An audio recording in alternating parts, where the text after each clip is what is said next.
I know it's a sin to do what I'm doing, but I'm doing it for a living. My mother is a hobo, my father is in jail. What must I do? Another day for Elize on the streets of Pretoria. She says she's 16, but she sells herself to men as a 14-year-old child. She's been doing this every day for the past 4 years.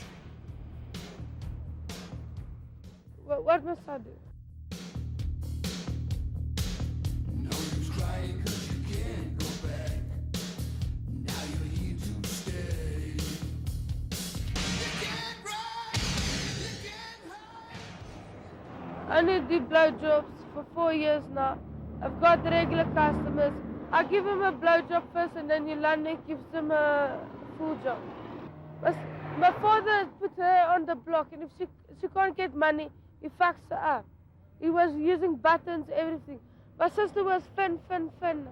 Look how she looks now. Now she's got weight. Yes, I like BMWs. It's Sieva, good day.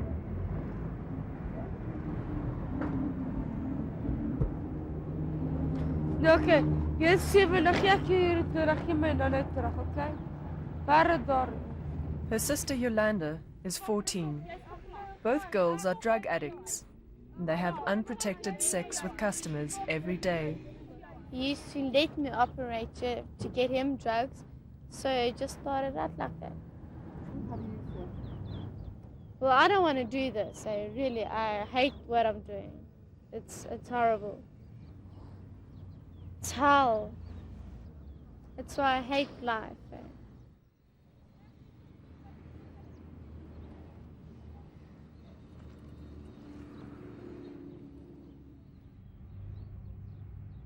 The first thing you say is, do you want to do business? If they say like yes, you tell them the prizes. Okay, normal prizes on the streets these days are like 150 Rand for a full booking and 20 Rand for the room. There's a lot of big guys that actually like to have small children, you know, and they would like take, say, 20 Rand. I even did it for that when I was younger. I didn't know the prizes of the streets. I would like go to the guy and I'll tell him, yeah, okay, you want to do business?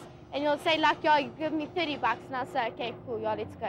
How Otherwise, old were you when you would charge 30 bucks? I was about 11.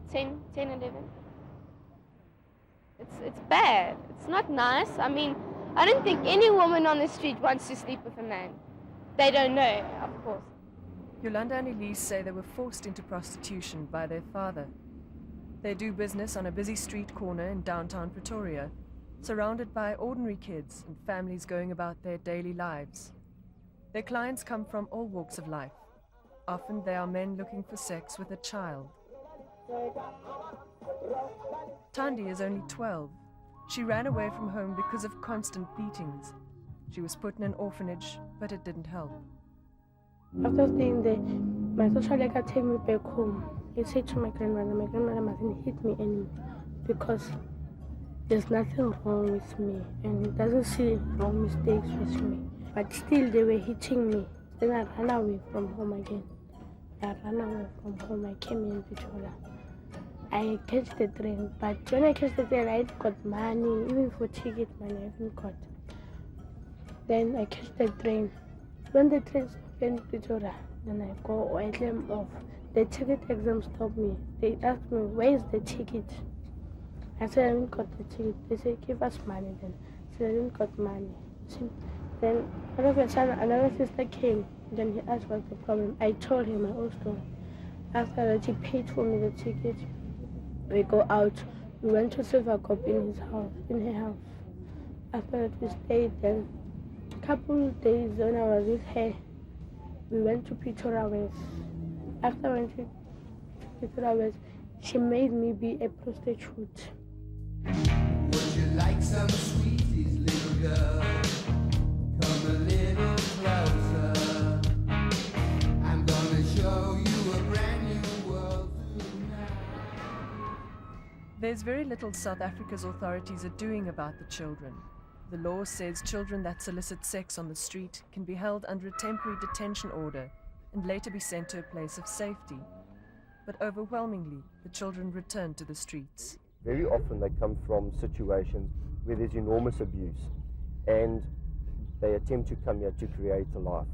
For me, any young person whose only way out is to sell their bodies is to me an extremely sad indictment on our society. And what we are finding is that there are more of them and they are getting younger. And I just have to wonder what that says about our society. These children are not criminals. The people who use them are the criminals, and those are the people that we really need to start clamping down on. Essentially what these men are doing is they are coming and saying, I'm here to abuse a child. He said I must only approach him. He said he liked my teachers and he gave me 100 rand.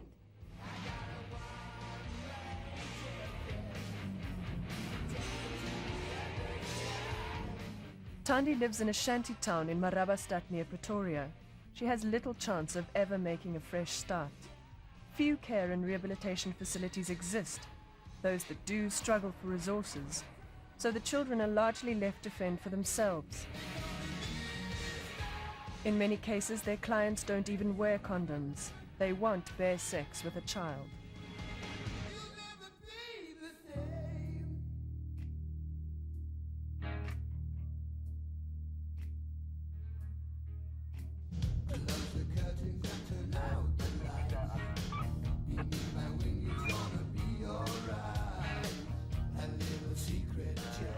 It's late at night in Johannesburg.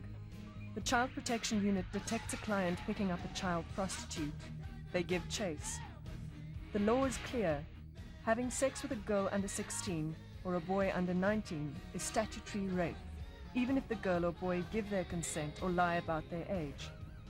It's the client's duty to determine how old the prostitute is.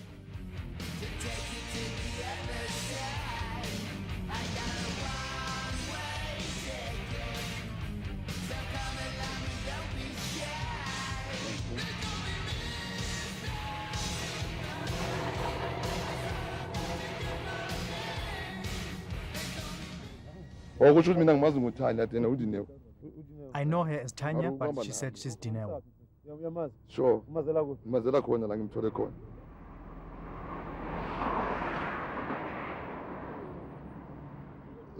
And then what if to tell the honest truth? To tell you the truth, I just picked her up. And then How old did she say she was? She said she's 19, but going for 20. 19, she's turning 20. She said she's 19, she's turning 20. Yeah, but both of you are the boyfriends. Who's the him. Him.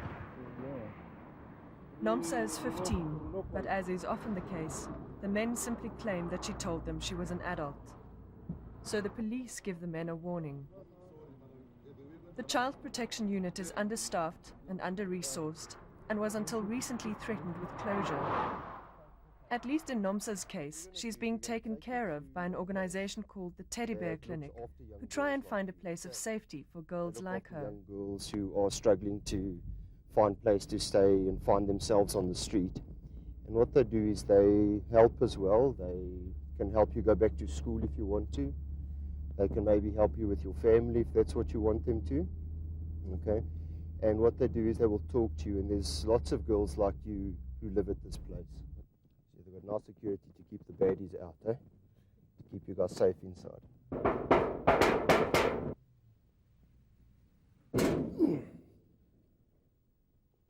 Yellow!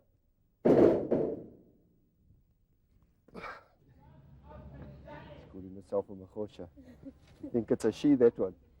Huh?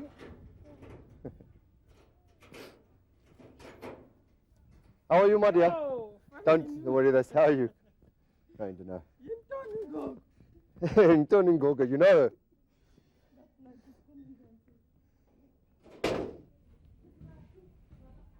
The problem is that often the girls don't stay.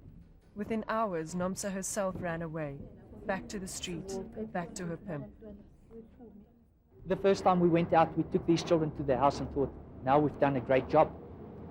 We've taken children off the street and we were these big heroes. Only to find out that 3 days down the line, they all ran away.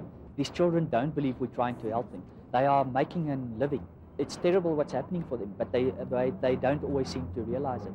We've got at this stage, we've got a very low, and I say that honestly, success rate in taking these children off the street. Even the ones that we do remove go back. But I think even just one child being taken off the street, that's what keeps us going, is a matter of celebration.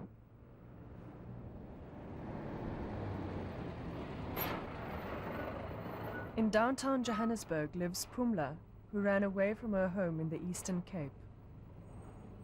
I live in Jewel House. I live with my boyfriend. Yeah, we're staying nice and together, especially now. We have our own house. We're living together nice, to always protect me. That flat is not nice, because, we are living by... Okay, we live in a ground floor, you know it.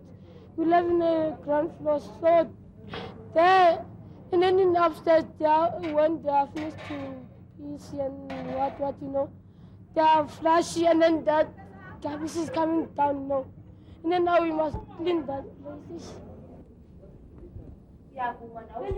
Good job.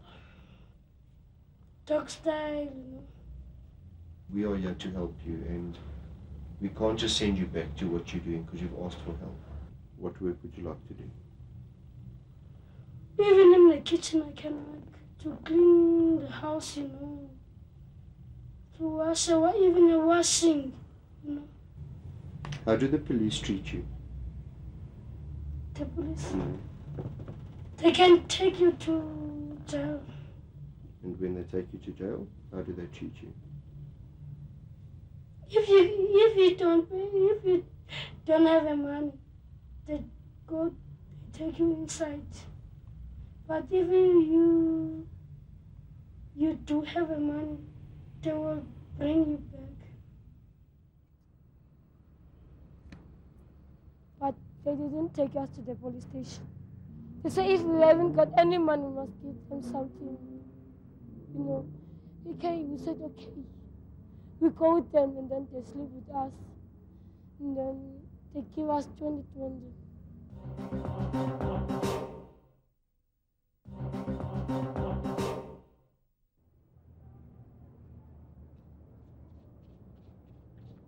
It's not safe. It's not safe in the street. It's not safe. You can die anytime. Some other men can come here and take you, Okay, let's go, I have only 30 rand. And then you must leave a 30 rand. Then you leave it. And then they take you anywhere. And then go there and sleep with you. And then after that, leave it there,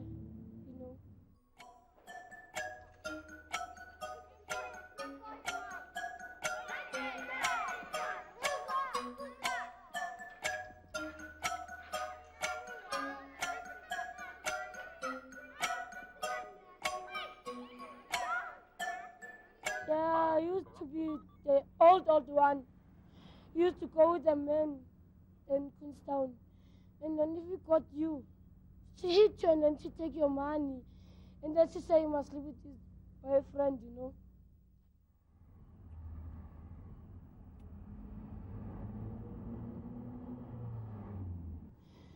If I have my mother, maybe I won't live like this, to sell my body on the street,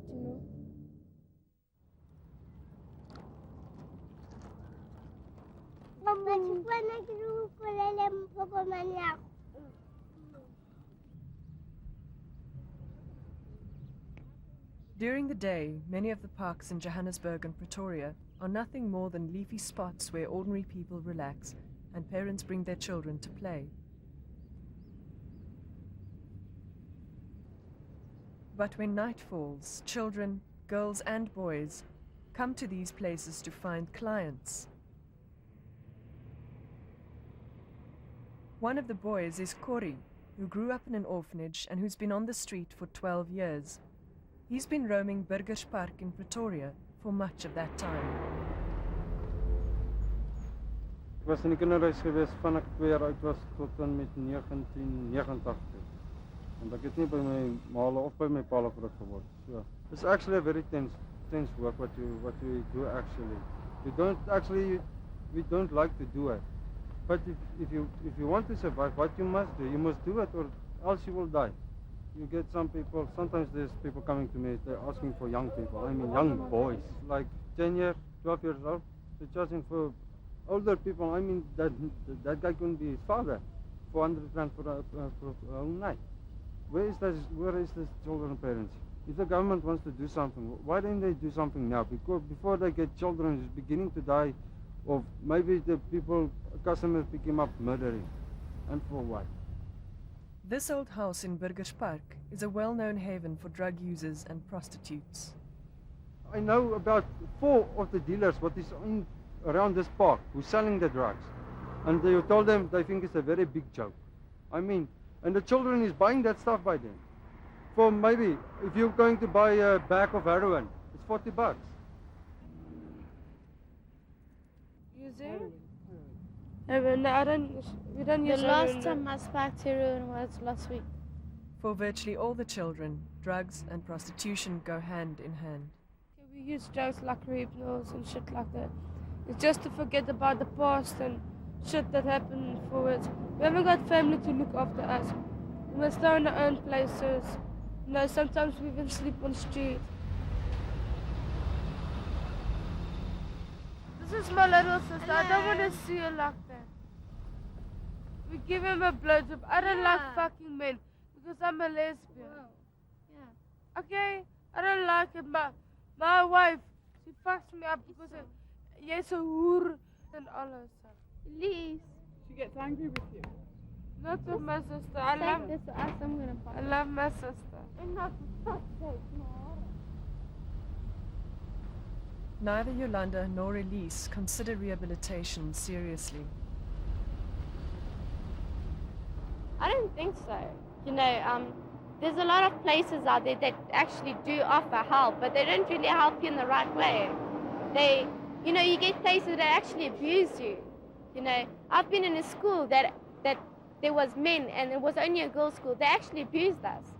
And I went to rehab for 3 months, but it didn't really help. You know, I'm still using drugs. I'm not going to lie to you. I'm still using drugs at the moment. I use Mandrax, I use Repnils, I drink a lot. Just to get my problems, you know, just to not think of it. So. And that's just, I mean, a lot of people do that. Even my sister, you can even see how fucked she is because of problems. So. And that's because no one wants to help us. That's how we feel. No one really cares. You know, in a sense, I need counseling about what happened between me and my father. Okay, I'm going through a stage where I don't know which way to go. You know, I don't know what to do. I don't know who to talk to. I've got a lot of friends. I've got people in rehab, you know, that I know, that I talk to, but it just doesn't seem to get through. I just don't know. I don't know which way to go anymore, you know. Sometimes I even want to commit suicide. Like I even cut myself just to, you know, get the pain, you know. Just, yeah, it's like pain. I don't know why, but that's just the way it is. My sister's full of cuts because of things that people done to her before. I mean, she's got raped about 4 or 5 times. She's got raped, actually like held down and raped. And you know, I mean, I've been raped before by my own dad. I should know how that is. That's why I was even born addictive. I was born addictive. I'm an addictive person. I'm addicted to drugs. And that's just the way it is. I don't even think I'll ever give up drugs. You know what, nee? Most of my clients are cops. I've got about 4 clients by Pretoria West. By Central, I've got about 8 clients. I'm telling you, it's more police that actually go around and pick up girls for blowjobs and stuff like that. It is. Like more to the graveyard side, you'll even see small girls there. And the mothers, you won't even believe me, there's a lot of mothers that actually let their children go out there and do this stuff with them so they can, you know, have food at night or have drugs. It's mostly about drugs. At least Yolanda has a room where she can take her clients. It's slightly safer than the street.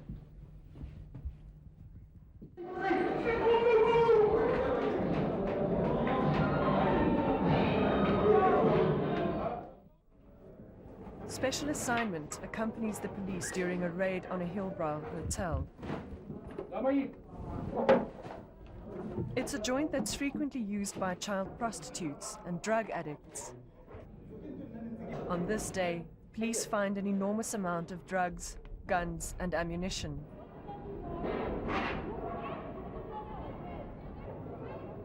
A great many illegal immigrants are arrested. But the cops take no notice of the child prostitutes. Among them is young Letta from Cape Town, a 14-year-old we've come to know well during our investigation. Read a vorm. Koop jy hom in daai botteltjie? Ja. As jy 10 rand 'n botteltjie het, koop jy dit. Phone is on the person. A glass cylinder. Right, yeah. With this at the top. You put the rocks inside and you smoke it. It's basically like a filter. They will see you in the police station. Hey! Close. Shift the truck. Where's the driver? Where's the truck? My parents are divorced. But most of these girls are here just because they want to be here, not because they need to be here. It's not a need, it's a want. So they're independent and they just want to do street life. They feel that they are independent. But if you see most of them, they think standing on the street is nice. They think going to bars, going home with the man every night, it's a lack for them. It's the 90s, it's the life. They like being mahoshas. In 2 years' time, I think this whole flippin' world will be full of children prostituting, doing drugs. I mean, these days it's all about drugs and it's all about jawling and it's all about, stuff like that. For young people, they start at the age of 8 and they start jawling and stuff like that because the mothers and fathers, they don't care. They're going to come back. You take them home, they're going to come back here again because Jehovah sucks you in. Once you're in, there's no way out.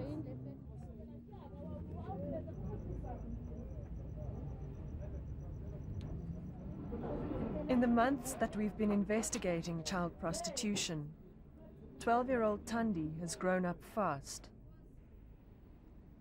She's already much tougher and more streetwise. But despite the new hairstyle and the hard edges, she's still a child.